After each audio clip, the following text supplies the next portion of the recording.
Comment ça va? Ça va, ça va. Voilà. Les travaux ont commencé. Ça y est, voilà. Là, c'est pour ça qu'on vient de faire un petit point. tour, un petit point. Au mois de juin, quand ça sera fini, Ça sera tout beau. on va se battre pour rentrer dans la rue On va Rastègue. faire la fête. Hein. Mais on va la faire. Aujourd'hui, notre but, c'est de redonner vie à ce centre ancien qui a été abandonné pendant des années. Et nous allons attaquer les travaux, puisque ça a été commencé depuis la semaine dernière. Et ces travaux vont être faits sur 5 mois, en 3 phases. La première phase, ça va être la rue Martineau, ensuite la place de Gain et ensuite la rue Rastègue. Ces travaux, indispensables pour attirer, naturellement, commerçants et artisans. Ils attendraient de tout refaire là, c'est magnifique. Ça fait partie du patrimoine aubagnais, ça. Alors nous avons donc un patrimoine historique d'Aubagne, un patrimoine traditionnel et naturel qui mérite d'être redécouvert.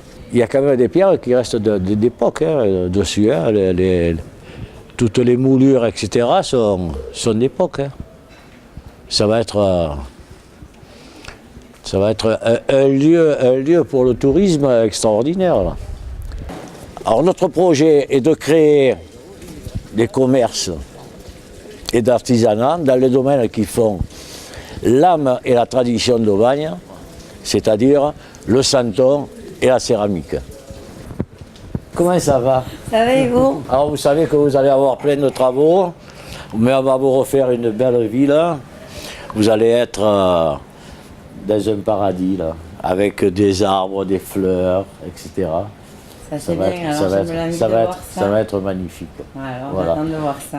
Pour tout problème, au niveau des travaux, j'avertis les riverains et les commerçants qu'ils ont une personne qui est un référent dialogue, qui se trouve 9 rue Martineau, qui peuvent aller le voir pour leur expliquer les soucis, les problèmes qu'ils peuvent avoir et qui trouvera les solutions à leurs problèmes. Voilà. 9 rue Martineau et qui s'appelle Monsieur Ménager Jean-François. Notre souhait, à Aubagne, dans notre cœur de ville d'Aubagne, c'est de retrouver notre vitalité économique, commerciale, touristique, culturelle et résidentielle. Cette requalification coordonnée et cohérente est donc indispensable.